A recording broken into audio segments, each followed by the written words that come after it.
मानवत प्रकरण वाचताना चटका हा फार हळवा शब्द झाला.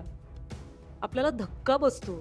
ते खरं घडलेलं असताना काय कसं घडलं असेल आणि हे म्हणजे how can man behave like this, how can humanity be like this. ती पण एक स्त्रीच होती आणि काय घडलं तिच्या हातनं, म्हणजे जे तुझ्या माझ्या हातनं घडलं नाहीये असं काहीतरी तिच्या मनात कसं काय आलं. काही लोकांना आपण खलनायक म्हणून लेबल करतो, पण ते खरंच खलनायक आहेत का? का त्यांच्यामध्ये काही कॉम्प्लेक्सिटीज आहेत, कशाच्या मधनं ते येतं. ते खूप देवभीरू होते. जेव्हा कुठेही कुठल्या केससाठी ते जायचे तेव्हा त्यांचं देवस्थान ते घेऊन जायचे.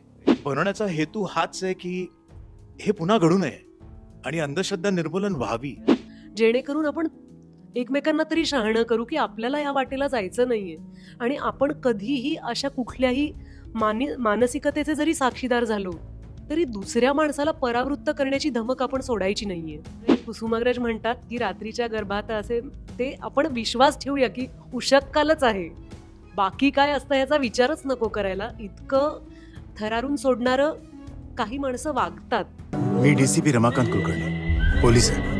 लोक वांजुटी मला म्हणाले, तुम्हाला नाही. तिची मुंडी छाटून कोणतरी तिला दारामोर टाकली.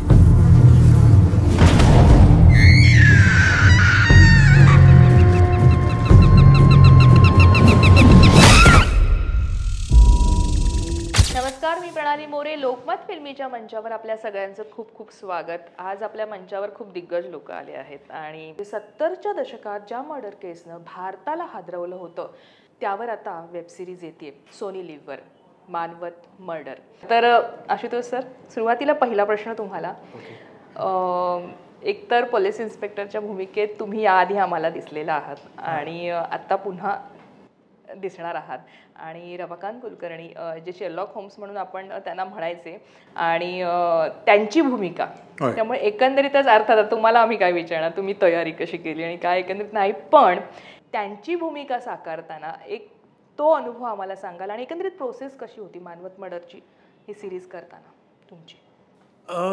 तुम्ही म्हणताय ते करेक्ट आहे. माझी सुरुवात CID मध्ये झाली होती ॲज अ पोलीस ऑफिसर आणि कुठेतरी मी तेव्हा असं एक निश्चय नाही पण एक मनात असं होतं की आता CID झालंय, आता मी परत पोलीस ऑफिसरचा रोल नाही करणार, कारण तो एकदा करून झालाय.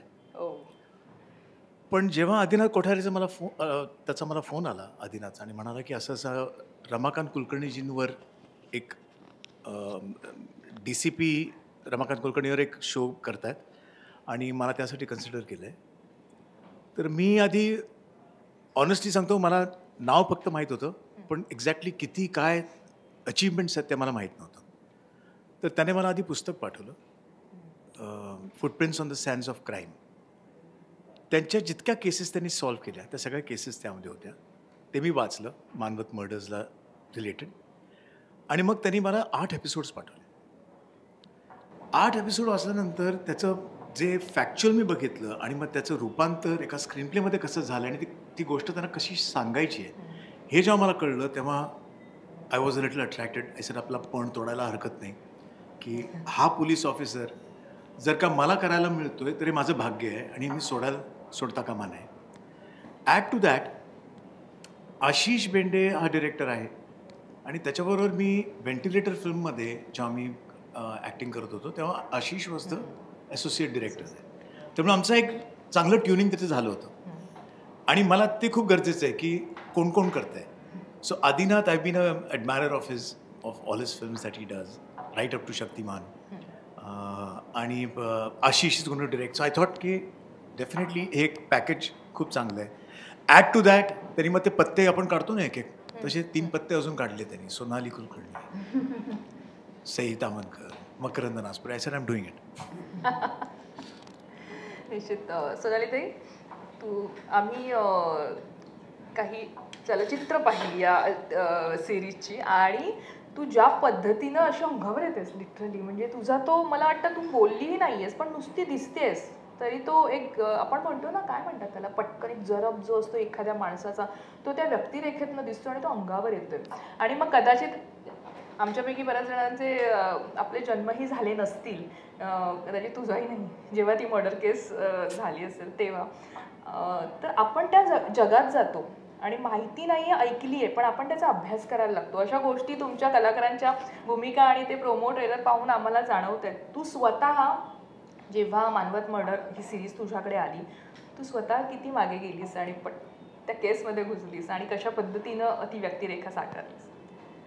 सगळ्यात आधी मनापासून आभार, कॉम्प्लिमेंट्स दिल्यास आणि आपल्या पत्रकार मित्रमैत्रिणींकडून असे तोंडावर शब्द ऐकायला मिळणं मस्त वाटतं. पण त्याचं क्रेडिट इथे मध्ये बसलेल्या माणसाकडे आहे, कारण ज्या पद्धतीनं त्याला या सगळ्या व्यक्तिरेखा दाखवायच्या होत्या अगदी तशाच पद्धतीनं त्यांनी त्या दाखवल्यात.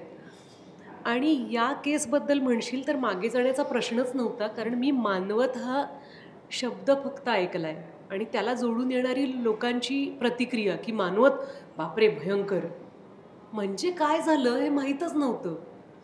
म्हणजे आता आशू सरांनी जसं सांगितलं की रमाकांत कुलकर्णींचं नाव माहिती होतं, पण त्यांच्याबद्दल असं कधी जाणून घेण्याची संधी मिळाली नव्हती. तर मानवत ही सिरीज मला जेव्हा ऑफर झाली, मलाही आदिनाथचाच फोन आला आणि आदिनाथनी त्याच्या उत्साही स्टाईलनी मला सांगितलं की असं असं मानवतवरती करतोय वेब सिरीज आणि त्यातली ही भूमिका तू करावी अशी इच्छा आहे. आणि मला खरंच वाटलं नव्हतं, कारण मी म्हटलं हो का. आणि एक मला उत्सुकता याची होती की हे एक वेगळं जॉनर आहे आणि असं काम मी कधी केलेलं नाही आहे. त्यातलं कुठलं पात्र काय मला काही अंदाज नव्हता. पण जेव्हा मी आशिषकडनं नरेशन ऐकलं, त्यांनी आपल्याला की पॉईंट्स कळतात ना, तसं त्यांनी मला फार छान उलगडून सांगितलं की अशी आहे रुक्मिणी. तर तेव्हा असं वाटलं की ही भूमिका मला करायला मिळते. मी खूप एक्साइट झाले होते आणि तितकंच तयारी पूर्ण होते ना आपली की आता झालं, वर्कशॉप झालं, लुक टेस्ट झाली, सगळं झालं. आता युनिट गेलं शूटिंगला, आउटडोअरला आणि आता आपली डेट जवळ येणार आहे असं म्हटलं की हातपाय गळतात की अरे बापरे माहिती नाही आपल्याला कसं जमणार आहे. त्यामुळे आपल्याला वाटते तशी तयारी केली, पण तिथं पोचल्यानंतर म्हणजे सांगताना ऐकताना मजा वाटेल तुला. शूटिंग कसं असतं आपल्या सगळ्यांना माहिती आहे की तो कसा खोटा खोटा खेळ असतो की हे घर असणार, असा हा पार असणार.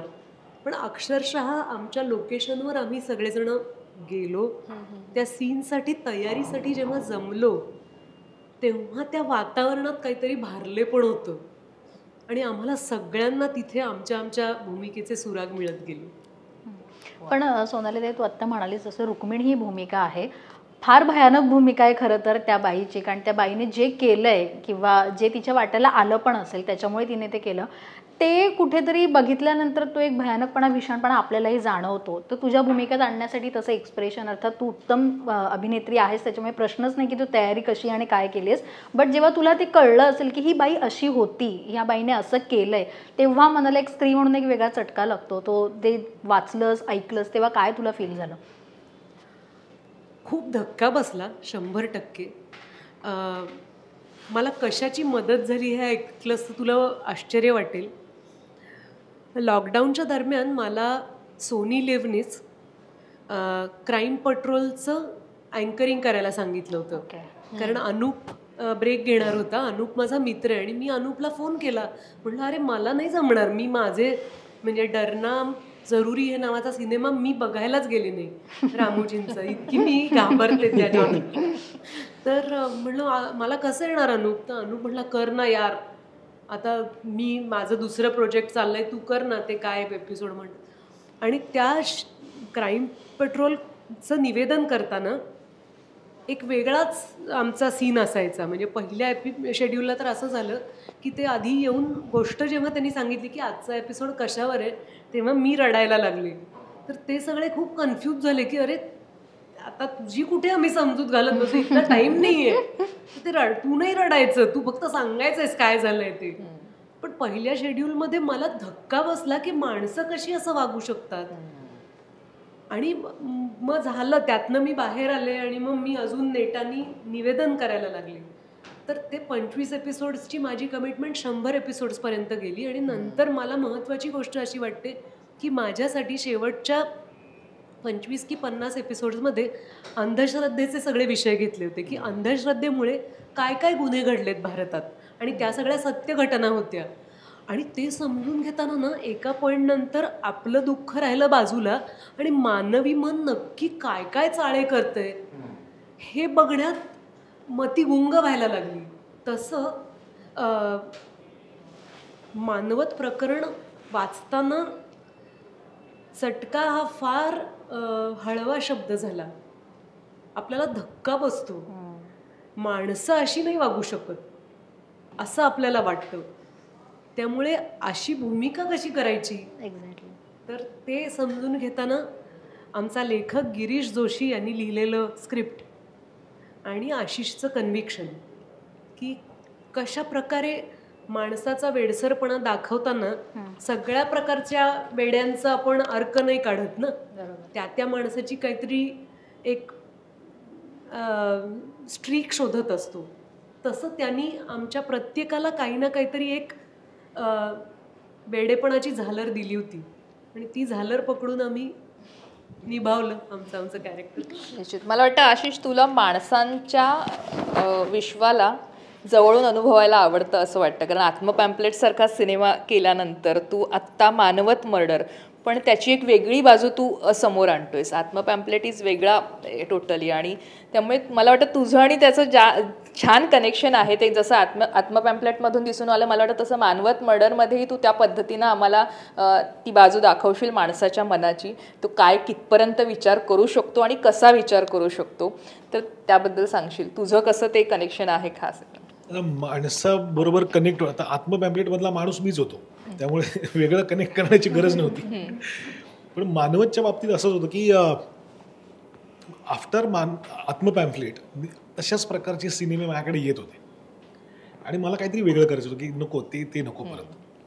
आणि नंतर जेव्हा हे स्क्रिप्ट माझ्याकडे आलं तर मला माहिती होतं की मानवत मर्डर्स या त्यावेळेस नाव नव्हतं ठरलं अर्थात, पण मानवत हत्याकांडावरती आधारित काहीतरी ते आहे आणि त्याचा शोध कसा लागला.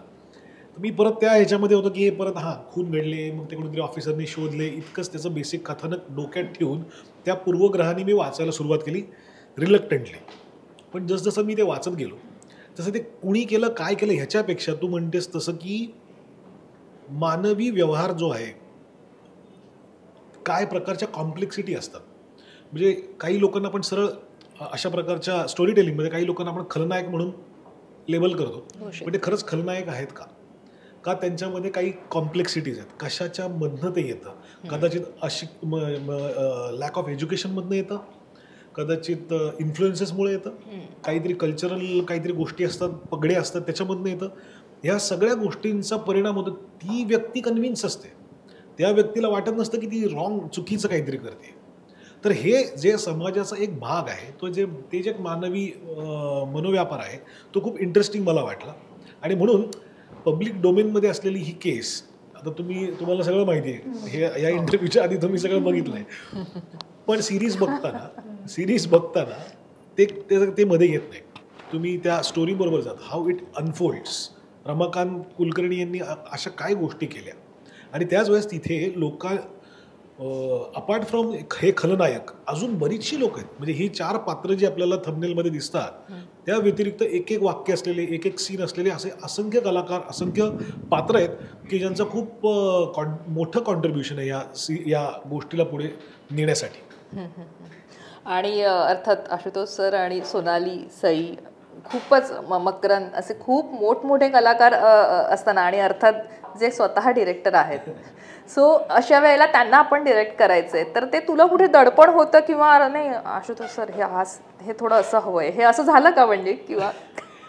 ॲक्च्युली आम्ही व्हेंटिलेटर सिनेमाला एकत्र काम केलं, त्याला मी असोसिएट होतो आणि जसं मगाशी सरांनी सांगितलं आणि सर तर त्या फिल्मच्या वेळेस जेव्हा पहिल्या दिवशी आमची भेट झाली तेव्हा मला ते दडपण होतं. पण द वे ही टॉक्स सगळ्यांना ते कम्फर्टेबल करतात, सगळ्यांशी ते बोलायला लागतात, कुणाचंही सजेशन असेल तर ते कीनली ऐकतात, योग्य असेल तर इम्प्लिमेंट केलं जातं, नसेल तर ते सांगतात की मला का नाही आवडलं आहे. सो त्यामुळे व्हेंटिलेटर करून आता इतकी वर्ष आली तर आत्तापर्यंत ते दडपण गेले असं काही ते नव्हतं. पण अर्थात काही गोष्टी अशा होतात की सेटवरती शूट करता आता मी इंडिपेंडेंटली ते डिरेक्ट करतोय त्यांना तर जेव्हा एखादा शॉट शूट होतो तेव्हा मॉनिटरवरती सर येऊन असे बघणार, सुपर असं जेव्हा ते म्हणायचे, आणि फक्त त्यांच्या शॉटसाठी नाही, कुणाच्याही शॉटसाठी, कुणाचाही क्लोजअप असेल काय असेल, सुपर म्हणायचं. ते इतकं भारी वाटायचं आतून की ह्या माणसाचा सिनेमा ऑस्करला गेलेला आहे, आम्ही कॉलेजमध्ये असताना बघितला आहे आणि ते आता त्याला सुपर म्हणतात. तर असं या सिरीजसाठी या कलाकारांची निवड करण्यामागं काय डोक्यात होतं? त्यांच्या कोणत्या भूमिका तुम्ही पाहिल्या होत्या? कारण सई म्हटलं तर एक वेगळा जॉनर होता, यांची भूमिका जी टीजरमधून किंवा ट्रेलरमधून अंगावर येते, तर त्यांना पाहिल्यानंतर असं होत नाही की अरे सोनाली कुलकर्णी आणि या भूमिकेत तुम्ही काय विचार केला होता ती निवड करताना? काय ना, आपण हे सगळे जे कलाकार आहेत हे खूप नावाजलेले आणि उत्तम अभिनेते आहेत. तर नॉट नेसेसरी की सोनालीनी त्याच प्रकारच्या भूमिका आधी करायला पाहिजे. तिच्या आधीच्या भूमिका बघून कळतं की काय पोटेन्शियल आहे. आणि आता जसं मला एक वेगळा जॉनर करायचा आहे तसं तिलाही ॲक्टर म्हणून काहीतरी वेगळं करायचंच असणार, ती भूक प्रत्येकाला असते. तर त्याप्रमाणे मग सोनालीला मला असं वाटलं की हे तिने नाही केलेलं, प्रेक्षकांनी तिला अशा ह्याच्यात नाही पाहिलेलं, that can be the USP. म्हणून मग तिला ते ऑफर झालं, ते तिलाही पटलं, तिने पण त्याला हो म्हणाल. तसं सईचं पण आहे. सईने अशा प्रकारचं ग्रामीण आणि अशा प्रकारची भूमिका कधीच केलेली नाही. ती सतत खूप अशा ग्लॅमरस रोल्समध्ये आपल्याला दिसते. तर तिला पण जेव्हा सांगितलं तर ती म्हटली ह्याला हे मला जमेल का. जसं हिच्याबरोबर काही सेशन्स आम्ही बोललो, स्क्रिप्टवरती चर्चा केली, तसं सईबरोबर पण बसून तिच्याबरोबर पण आम्ही चर्चा केली. प्रत्येक सीनचे पॉईंट्स ती लिहून काढायची. मग इथे अशी का वागली, तिथे तशी का वागली, आणि मग 4 दिवसांनी परत फोन, आणि ते मला तू त्या सीनमध्ये ते सांगितलं होतं, ते का होतं वगैरे वगैरे. कधी कधी असं व्हायचं ना की तिच्या प्रश्नांमधनं मला पण सापडायची उत्तर. ह्या गिव्हन ते खूप महत्त्वाचं होतं. आणि अर्थातच मकरंद सर जेव्हा आले तेव्हा त्यांचं लुक टेस्ट होती. लुक टेस्टच्या वेळेस त्यांचा फोटो काढताना त्यांचं ते ना कॉमेडी सिनेमांचं एक त्यांच्या पण ते अंगवळणी पडलेलं आहे. तर ते फोटो काढताना त्यांच्या चेहऱ्याची एक विशिष्ट ठेवण होते, अशी हनुवटी वरती जाते असं वगैरे टाईप्स. सो मी आता एवढं मोठ्या ॲक्टरवरला माझी आधीची ओळख नाही, मी पहिल्यांदाच त्यांच्याबरोबर त्या फोटोशूटच्या वेळेस भेटतोय. तेव्हाच त्यांना सांगितलं सर ते नको करायला, त्यांनी ते फनी इमेजकडे ते जात आहे, हा तसा नाही आहे. त्यांना लगेच कळलं, त्यांनी ते ड्रॉप केलं. आणि मग सगळा फोटोशूट झाल्यानंतर त्यांनी मला सांगितलं प्लीज मला हे सांगा, हे माझ्याकडनं आपसूक कधी होण्याची शक्यता असते, ही मला तू प्लीज सांग, प्लीज करेक्ट मी. सो असा एक डेडिकेटेड कलाकार तोही आहे. आणि अर्थात आशू सरांच्या बाबतीत परत तेच की ज्या पद्धतीचं कॅरेक्टर मला रमाकांत कुलकर्णी हवं आहे, की इतक्या केसेस त्या माणसाने सोडवल्या की रमण राघवपासून ते मानवत मर्डर्स असेल, इंदिरा गांधी ॲसॅसिनेशन असेल, त्यांचं ट्रॅक रेकॉर्ड जवळजवळ 100% आहे. पण उभ्या करिअरमध्ये कधीही आवाज चढवलेला नाही, कुठल्याही गुन्हेगाराला 3rd डिग्री किंवा साधं चापटही मारलेलं नाही. असा एक डिग्निफाईड ऑफिसर मला जेव्हा पाहिजे तेव्हा मी तशी पर्सनॅलिटी शोधत होतो. ॲक्टर्स हा रोल करू शकतात नाही असं नाही, पण मुळात तशी पर्सनॅलिटी कोणाची आहे, तर ती आशू सरांची मला वाटली. कारण व्हेंटिलेटरच्या वेळेस ते सगळं जाणवलं की हा is that kind of a guy. आणि मग त्यांना ते अप्रोच झालो. आणि अर्थातच आय एम क्वाईट शुअर की माय डिसिजन इज करेक्ट. माझा प्रश्न आशुतोष सरांना आहे. तुम्ही सरकारनामामध्ये एक पत्रकाराची भूमिका केली होती. हो. आणि त्यानंतर आता ही भूमिका करण्याआधी तुम्ही या केसशी संदर्भात काही भेटीगाठीसुद्धा केल्या होत्या. प्रत्यक्षात जाऊन तुम्ही भेटला होता त्या परिवारांना. त्याचा कसा उपयोग झाला किंवा त्या भेटींमधून तुम्हाला काय नवं उमगलं? कारण पुस्तक वाचणं किंवा जे ऐकणं असतं त्या व्यतिरिक्त एक प्रत्यक्ष जाऊन आपण भेटतो त्यावेळेस त्याचा एक वेगळा अँगल येतो. तो कसा कामी आला या सगळ्या शो दरम्यान तुम्हाला किंवा शूटिंग दरम्यान? जे पुस्तक त्यांनी लिहिलं ना, footprints in the sands of crime, ते it's an account which means घटना कशा घडत गेल्या आणि त्याचा सुगावा, त्याचे पुरावे कसे ते जोडत गेले आणि कशी ती केस सॉल्व्ह झाली. So it's factual. He cannot necessary become dramatic in it. पण जेव्हा स्क्रीन प्ले गिरीशजीने केला तर त्या स्क्रीन प्लेमध्ये नाट्यमयता आली. त्यात ते ग्राफ्स आले, त्यात ड्रामॅटायझेशन आलं, कधी बॅक अँड फोर्थ थोडंसं नरेशन झालं. So it became more interesting. आणि गिरीशजीने ज्या प्रकारे लिहिलं आहे त्यात कॅरेक्टरची मला एक एक्सटर्नल ही खूप मिळाली, एक्सटर्नल पॉवर. आता काय फक्त राहिलं होतं की ते ॲक्च्युली कसे होते, यासाठी मग आशिष आणि आम्ही मिसेस रमाकांत कुलकर्णींना जाऊन भेटलो त्यांच्या घरी. अनिताजी पण तिथे होत्या, त्यांची मुलगी आणि हर्षा भोगलेजी पण होते. त्यांना भेटून आम्हाला सांगितलं की आम्ही पुस्तक वाचलं आहे, अशा काय गोष्टी आहेत ज्या तुम्हाला पर्सनलला तुम्ही सांगू शकता, ज्या we can use him directorially and I as an actor can use. तर छोट्या गोष्टी म्हणजे ते खूप देवभीरू होते. जेव्हा कुठेही कुठल्या केससाठी ते जायचे तेव्हा त्यांचं देवस्थान ते घेऊन जायचे आणि तिथे पूजापाठ करून मगच ते केस सॉल्व्ह करायला जायचे. किंवा ते त्यांनी कधीही कुठल्याही गुन्हेगारावर हात नाही उचलला. ते अगदी त्याला चहा पाणी खायला काही तुला पाहिजे का, तुला भूक लागली आहे का, असं सगळं करून ते गुन्हेगाराशी बोलून माहिती काढून घ्यायचे. He was a right, I am a lefty, he was a righty. आणि I mean I have to now become a righty. तर नॅचरली माझा प्रत्येक सीनमध्ये एखादा हातवारे जे आपण करतो ते म्हणजे मग लेफ्टने व्हायचे. मग आशिष मला सांगायचं आहे लेफ्ट नाही राईट, आणि आय गेट व्हेरी इरिटेटेड की you know that's my natural side. तो म्हणायचं sorry can't do it, it will have to be this. म्हटलं thank god you know telling me to bowl, कारण बोल आय कांट. तर ते जे सगळं मिळालं ना ते इतकं पर्सनल होतं की ते इंटरनलाइज करून मग थोडंसं क्रिएट करता आलं. आणि ऑफकोर्स मोस्ट इम्पॉर्टंट ते जे काही घरात जे काही बाहेर घडायचं ना ते कामाचं प्रेशर ते कधी घरात नाही घेऊन यायचे. घरात आले की ते कुटुंबाचे व्हायचे, मुलांचे व्हायचे. So he that's a very different kind of quality he had. तर ते सगळं शोमध्ये आणण्याचा आम्ही प्रयत्न केला आहे. रायटिंगमध्ये पण आहेच, पण you know by performance. So I think that help a lot. या 3 गोष्टी खूप फायदा झाला. माझा दिग्दर्शकाला प्रश्न आहे. चित्रपटाची भाषा थोडीशी वेगळी आहे, बोली आहे, ग्रामीण आहे आणि कॅरेक्टर्स पण वेगळे आहेत. आम्हाला जे दृश्य दिसतंय सेट्स असेल किंवा काय असेल त्याच्यातही बराच आम्हाला जिवंतपणा जाणवतोय. तर दिग्दर्शक म्हणून त्याची तयारी कशी केली, भाषेवरती यांची कार्यशाळा कशी घेतली, तो अनुभव ऐकायला आवडेल. सेट, भाषा आणि एकूणच पडद्यामागची मेहनत. पडद्यामागची मेहनत म्हणजे मी ॲक्च्युली सांगायला गेलं तर मानवत मर्डर्स ही माझी संकल्पना नाही. ही गिरीश जोशी यांनी डेव्हलप केलेली ही स्क्रिप्ट आहे. ती अप्रूव्ह झाल्यानंतर मी आलो. मी खूप लेट जॉईन झालो आणि once I was appointed as a director मग मी त्याचं टेकिंग कसं असेल, लुक अँड फील कसं असेल याच्यावरती मी काम करायला लागलो विथ माय DOP. माझा जो DOP आहे सत्यजित शोभा श्रीराम, ज्याच्याबरोबर मी आत्म पॅम्फलेट पण केला. म्हणजे खूप चांगलं ट्युनिंग आहे. तर आम्ही बसून अख्ख्या सिनेमाचे शॉर्ट्स लिहून काढले. अख्ख्या सिनेमा म्हणजे वेब सिरीजचे 8ही एपिसोडचं शॉर्ट डिव्हिजन आमचं आधीच रेडी होतं. मग त्या लेवललाच ओव्हरऑल रिदम काय असणार आहे, ओव्हरऑल पेस काय असणार आहे सिरीजचा, तो डिसाईड झाला होता. आणि मग ह्याचबरोबर मग कलाकारांबरोबरच्या ज्या गोष्टी होत्या की लोकल डायलेक्ट काय, ती भाषेचं त्याच्यासाठी आमच्याकडे डायलेक्ट कोच तिकडचा एक लोकल मुलगा होता. तो आमच्याबरोबर सेटवरती पण असायचा. यांचं बोलताना जर का काही होऊ शकतं असं की एखादा शब्द शहरी येऊ शकतो तर तो येऊन ते करेक्ट करायचा. तर अशा ह्या सगळ्या गोष्टी होत गेल्या. आणि प्लस ह्याबरोबर ज्या नॉर्मली ज्या गोष्टी होतात की रंगसंगती, आर्ट डिरेक्शन, प्रोडक्शन डिझाईन, ह्याचं एक DOP आणि एकूणच व्हिजनबरोबरचा जो ताळमेळ लागायला पाहिजे ते सगळं आम्ही आधीच केलं होतं. हां, एक मी ॲड करीन की या DOP आणि डिरेक्टरच्या दोघांच्या या कारस्थानात आम्हाला ॲक्टरना विदाऊट मेकअप ठेवलं त्याने. त्यामुळे आम्ही सगळे विदाऊट मेकअप होतो in the show except for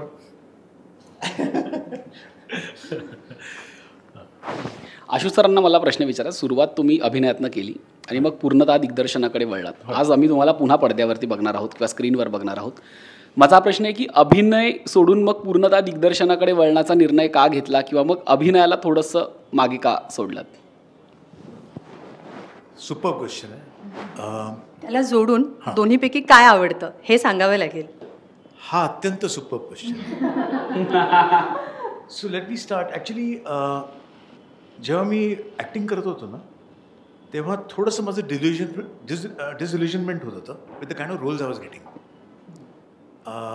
म्हणजे मला वाटायचं की हा रोल खूप लहान आहे, मला आय कॅन डू मोर. पण तीच तेव्हा प्रोड्युसर्स डिरेक्टरना वाटायचं की माझं तेवढंच होऊ शकतं. तर त्या डिसइल्युजनमेंटच्या वेळेला I was also observing the set, how the set is being run, how the director is running the set, how is the producer running the set. आणि मला डिरेक्शन आवडायला लागलं थोडं थोडं की to tell a story is a very different art. आणि तो जेव्हा ती डिरेक्टर जेव्हा स्टोरी सांगतो तेव्हा तो कित्येक डिफरंट HODsना एकत्र आणतो आणि सांगतो. तो काय टेलर आहे का? नाही. तो कॉस्ट्युम डिझायनरवर डिपेंडंट आहे. तो काय कार्पेंटर आहे का? नाही. त्याला आर्ट डिरेक्टर पाहिजे. त्याला तबला येतो का वाजवायला? नाही. त्याला म्युझिक डिरेक्टर पाहिजे. त्यामुळे he is actually using everybody else and their talent to tell the story. I thought that was fascinating. आणि माझा कल तिकडे जास्त वाढायला लागला. आणि मला हे माझं जे आहे हे आमिर आणि शाहरुख या दोघांनाही हे माहीत होतं की याचा कल डिरेक्शनकडे आहे आणि त्यांना उगाच वाटायचं की you will become a good director. तर थँकफुली जेव्हा ॲक्च्युली मला संधी मिळाली मी जास्त विचार नाही केला, कारण मी I am not a director by training, I am a director by observation. म्हटलं ही संधी मिळाली आत्ता, पण ही यात उडी घेतली पाहिजे. And I really loved it, कारण to direct, to tell a story was a great experience. आणि एकदा का डिरेक्टर झाल्यानंतर तो काळ असा होता की तुम्ही डिरेक्टर झालात की तुम्ही ॲक्टिंग नाही करू शकत. याचं कारण आहे की तुम्ही ॲक्टरवरून आला तर तुम्ही डिरेक्टरला शिकवणार की कॅमेरा कुठे ठेवा, काय कुठे करा, कसं करा. सो थोडासा तो एक गॅप आला ज्याचं I could not do it. पण नंतर जेव्हा व्हेंटिलेटरच्या मार्फत जेव्हा मला ती संधी मिळाली तेव्हा मी ती परत घेतली. आणि आय एन्जॉय बोथ. डिरेक्शनचा चॅलेंज वेगळा आहे. डिरेक्शनमध्ये ताप पण जास्त आहे. ॲक्टिंग पण अवघड आहे, पण ॲक्टिंगमध्ये एक थोडंसं फ्रीडम आहे in terms of just focusing on delivering your lines and following the dictate of the director आणि ऑफ द रायटर, की त्यांनी काय लिहिलं आहे, याने काय त्याला काय मांडायचं आहे, ते do that to the best of your ability. आणि that is enjoyable as an actor. So कधी मला असं ॲक्टिंग करताना कधी असं मनात येत नाही की कॅमेरा कुठे ठेवला आहे, काय होतं आहे, लाईटिंग काय, नथिंग. काय मला इट्स जस्ट ब्लँक्ड आउट. कारण मी फक्त हा प्रयत्न करतो की डायलॉग लक्षात असतो. सोनाली ताईला प्रश्न आहे. तुम्ही दोघे पहिल्यांदाच एकत्र स्क्रीनवर दिसाय, तू आणि आशू सर. पण तुमची ओळख किती जुनी आहे, तुमच्यातलं बॉन्डिंग कसं आहे, किंवा तुमच्या मैत्रीविषयी किंवा आम्हाला ऐकायला आवडेल. शिवाजी मंदिरला मी नाटक बघायला गेलो, चाहूल. तुषार दळवी आणि सोनाली, चंद्रकांत कुलकर्णीने डिरेक्ट केलं होतं. आउटस्टँडिंग नाटक होतं. आणि मी सगळं ते नाटक कमाल वाटलं. म्हणजे ही ॲक्ट्रेस कोण आहे. आणि मग backstage I if you remember I met you. आणि त्याच्यानंतर आय वॉज ट्रॅकिंग हर की हिनं काही केलं की कुठलं काम आहे, कुठली फिल्म आहे, काय आहे. And I been watching everything. Gulabjaam, I mean Gulabjaam तर इज आउटस्टँडिंग. पण yeah I am actually a fan. बापरे, थँक्यू आशू. माझ्यासाठी खूप मोठी गोष्ट आहे त्यांनी असं म्हणणं सुद्धा. पण मला आठवतं त्यानुसार इंटरनॅशनल फिल्म फेस्टिवलच्या स्क्रीनिंगला उत्साहाने आपल्या मित्रमैत्रिणींबरोबर स्क्रीनिंग बघणारा आशू मला आठवतो. वाय.बी. चव्हाणला कुठल्या तरी फिल्मनंतर तो असं चर्चा करत होता त्याच्या टीमबरोबर.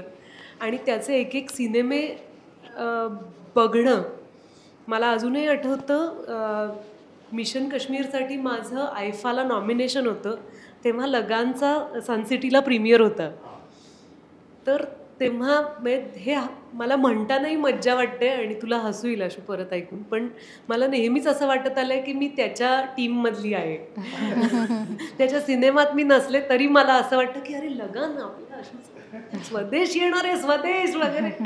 तर त्याच्यामध्ये हे प्रत्येक माणसाला वाटत असेल भारतातल्या, कारण त्यांनी ज्या प्रकारचे सिनेमे केलेत आणि ज्या प्रकारे ते सिनेमे आपल्या सगळ्यांना भावलेत. आपण त्या सिनेमांवर त्यातल्या एकेका सीनवर प्रेम केलं आहे. म्हणजे आजही स्वदेशमधलं ये जो देश आपण ऐकतो किंवा त्याच्या आधीची शहनाई जेव्हा मला 15 ऑगस्ट आणि 26 जानेवारीला दुसरं संगीत नाही ऐकू येत, तर ते निर्माण करणारा तो दिग्दर्शक आहे. आणि तो नातं जोडण्यासाठी हात पुढे करतो ना त्याच्या कलाकृतींमधून. त्यामुळे मला स्वतःला असं वाटतं की मी खूपच ओळखते त्याला.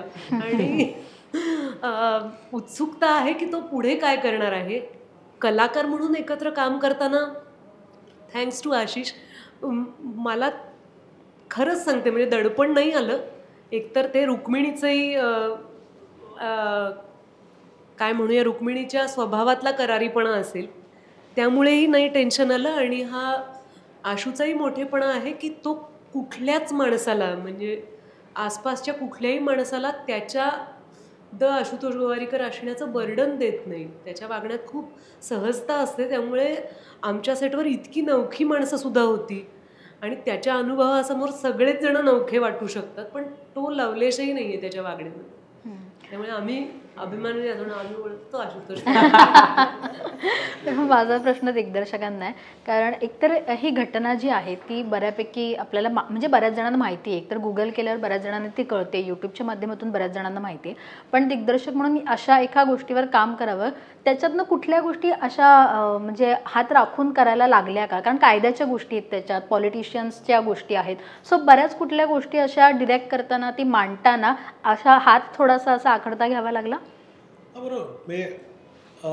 काही वेळेस अशा प्रकारचं कॉन्टेंट दाखवताना कधी कधी ते खूप ग्रुसम होऊ शकतं, खूप डेडली होऊ शकतं, आणि कधी कधी त्याच्यावरती एक मॅन्डेट असतं की बाबा ह्याच्या व्यतिरिक्त जास्त दाखवू नका. अशा प्रकारचे काही नियमही असतात जे की करेक्ट असतात to reach out to more audience.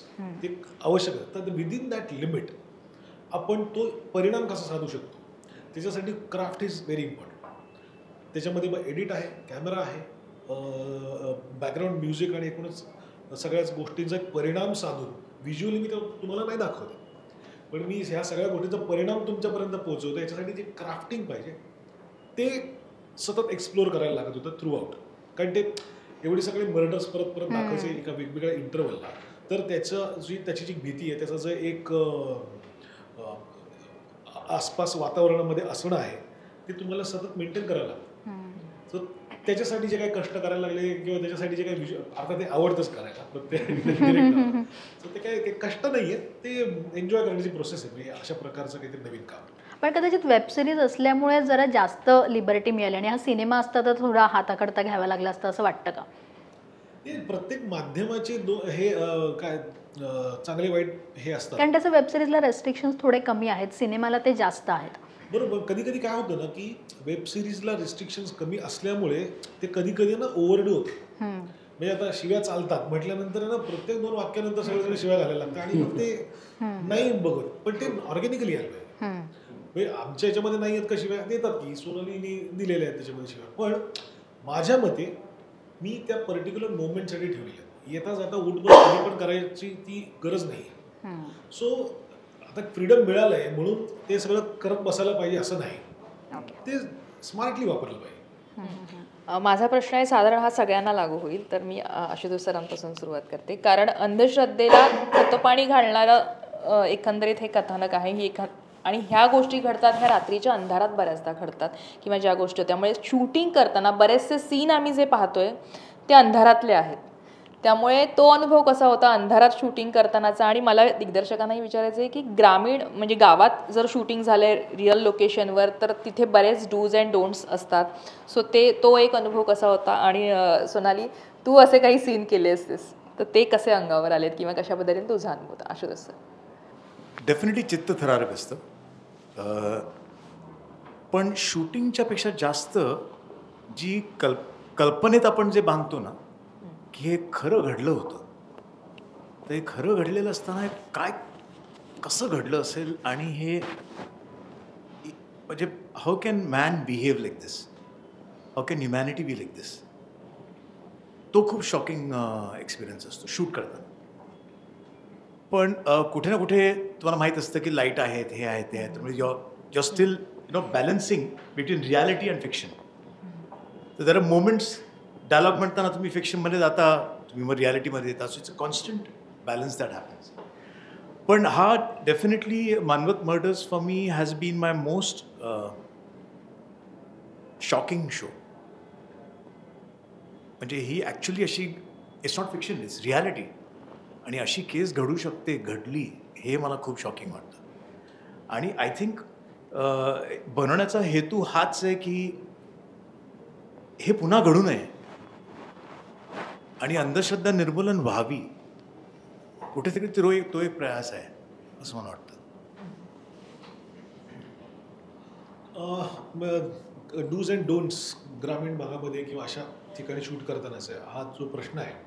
एक तर मुळामध्ये ना मी आत्मपॅम्फलेटच्या आधी जेवढे सिनेमे केले, राईट फ्रॉम एलिझाबेथ एकादशी असेल, हरिश्चंद्रची फॅक्टरी, व्हेंटिलेटर, वाळवी, तेव्हा मी असोसिएट डिरेक्टर होतो. तेव्हा ना मी ह्या सगळ्या गोष्टींकडे लक्ष द्यायचो, कारण ते माझं काम होतं. डिरेक्टर झाल्यानंतर ते स्विच ऑफ करायला की प्रोडक्शन हॅसल्स काय आहे, कुणाचं काय प्रॉब्लेम आहे. Unless and until me producer आहे, पण मला जरा दिग्दर्शनासाठी आणलं आहे, तर मी यांना फक्त कलाकारांना ब्रीफ करणं, हा शॉट कसा घ्यायचा, माझ्या DOPशी कसं बोलणं, मी ना ते स्विच ऑफ केलं, ते मी माझं बटन ऑफ करून टाकलं.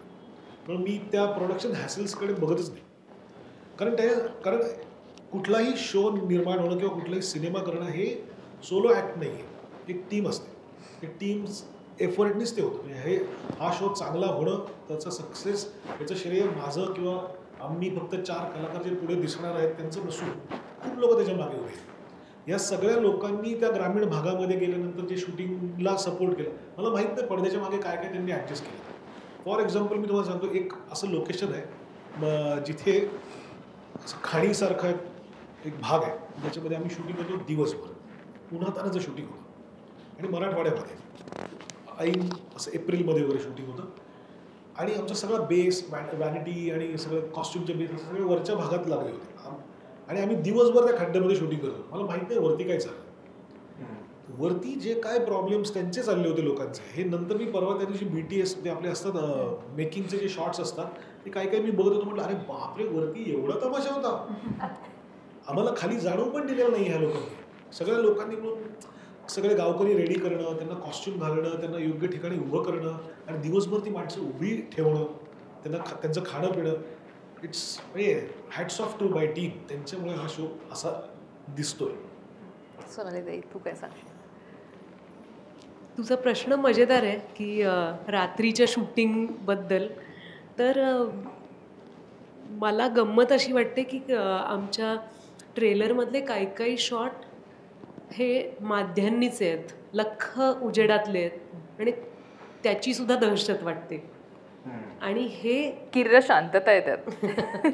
तर मला आश्चर्य याचं वाटतं की तेव्हा तर तुम्ही काय रिफ्लेक्टरच देणार ना, तेव्हा स्वच्छ सूर्यप्रकाश हेच हा सोर्स आहे तुमचा, आणि त्यातही आशिष त्या फ्रेम्समध्ये जर समोरच्याला भीती दाखवू शकलाय, तर म्हणजे अंधार, सावली, प्रकाश या खेळापेक्षाही त्यातली भावना हीच सगळ्यात महत्त्वाची पार्श्वभूमी होती प्रत्येक सीनला. पण रात्रीचे जे सीन्स होते त्यामध्ये आत्ता तू आम्हाला विचारतीयस तेव्हा मला असं वाटतं की रात्रीच्या गर्भात ही ओळच नको पूर्ण करायला. रात्रीच्या गर्भात काय काय चाललेलं असतं ते आपल्याला अजिबात माहिती नसतं. त्यामुळे कुसुमाग्रज म्हणतात की रात्रीच्या गर्भात असे ते आपण विश्वास ठेवूया की उषक्कालच आहे, बाकी काय असतं याचा विचारच नको करायला. इतकं थरारून सोडणारं काही माणसं वागतात. आणि मला आता आमच्या सीनची तयारी आठवते की मी, मकरंद, किशोर कदम होता, तर खरं म्हणजे आम्ही खूप चांगले मित्र होतो. तर असं व्हायला हवं होतं ना की तुला आठवतं का, असं झालं होतं, तसं झालं होतं. पण त्या वातावरणातच एक गूढता होती, आणि अशा कुठल्या उखाळ्या पाखाळ्या आणि गॉसिप्सना आम्हाला वेळच मिळाला नाही. आम्ही सगळे त्या नादात होतो आपल्या आपल्या सीनच्या. मला इथे आशुतोष सर तुम्हाला विचारायचं आहे की जसं पोलिसांची व्यक्तिरेखा आहे म्हणून की आपण म्हणतो की पोलिसांना जे आपण कल्पनाही करू शकत नाही ते विश्व पाहावं लागतं या डोळ्यांनी, उघड्या डोळ्यांनी, आणि तेच त्यांची नजर मेलेली असते असंही आपण म्हणतो. का तर ते त्यांचं काम आहे रोजचं.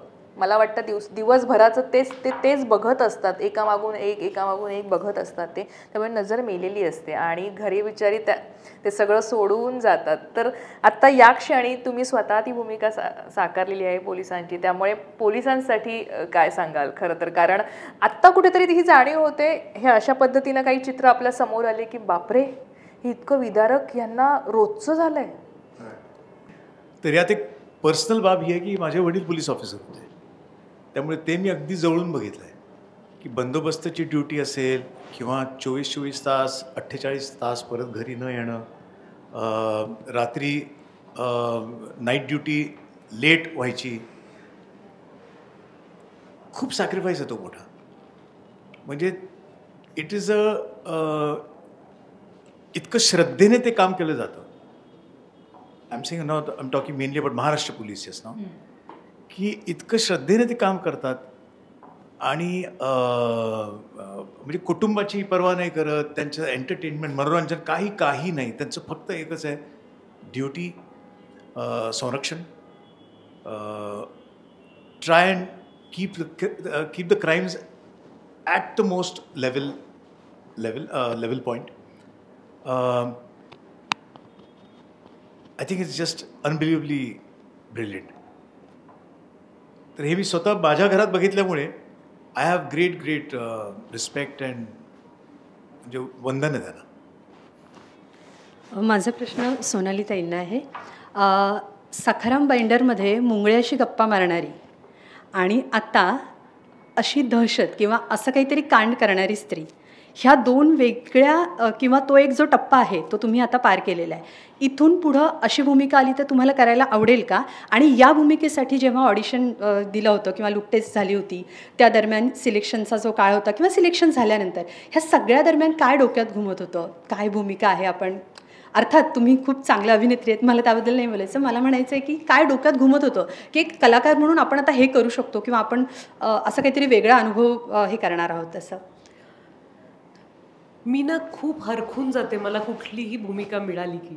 मला आजही असं वाटतं मी किती लकी आहे. मला आशिषनी म्हणजे माझ्या आईबाबांच्या भाषेत सांगायचं तर तुला मानवतमध्ये घेतलंय ते त्यांना त्याचं अप्रूप आहे आणि मला त्या निरागसपणाशी कुठेतरी नातं सांगावं असं वाटतं, तरच आपल्या कामामध्ये एक कृतज्ञता राहते. कारण असं काही मी डिझाईन केलं आहे म्हणून मला भूमिका मिळत आल्यात असं नाही आहे.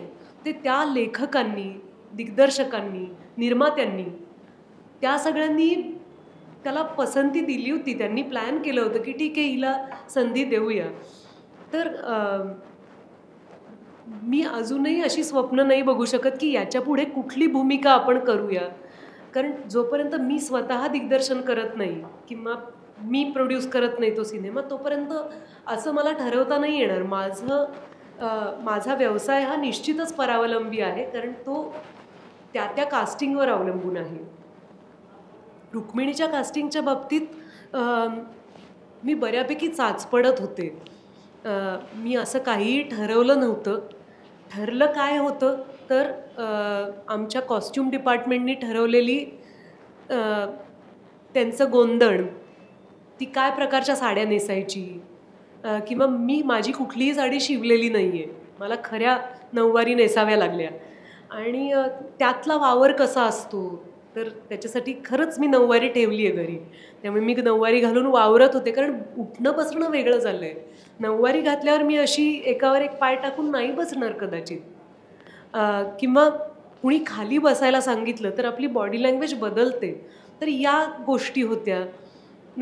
टिकली कशी असेल, काय, किती बांगड्या, आणि तिचं वर्णनच असं आहे की ती दागिन्यांनी मढलेली होती आणि तिला ते फ्लॉन्ट करायला आवडायचं.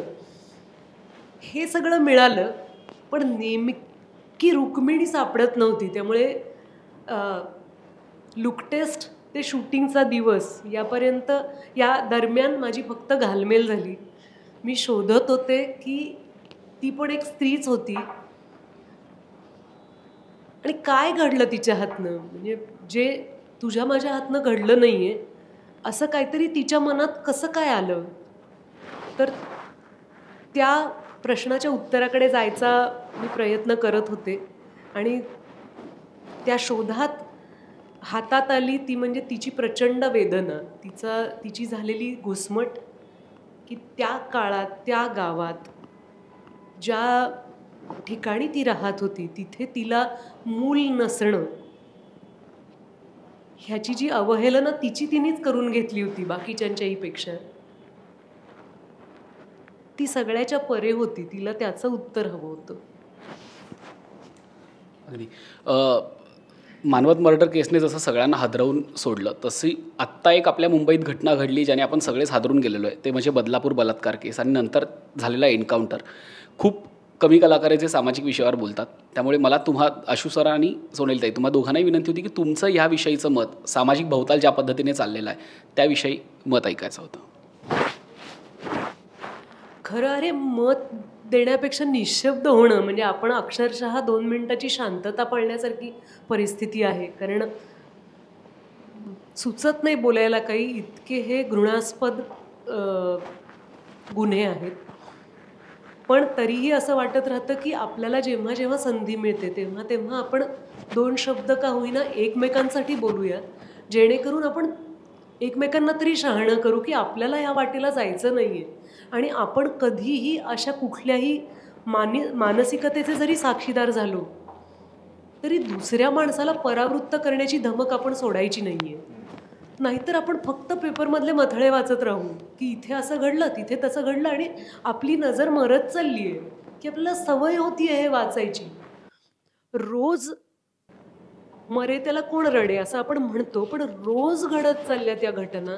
तोपर्यंत त्यामुळे माझ्याकडून एकच माझी विनंती आहे की हा फार क्रूर अपराध आहे हे मान्य करून आपल्या न्यायव्यवस्थेने याच्यासाठी अत्यंत तातडीनं तीव्र शिक्षा सुनावली पाहिजे आणि त्याचा जलदगतीने तपास झाला पाहिजे.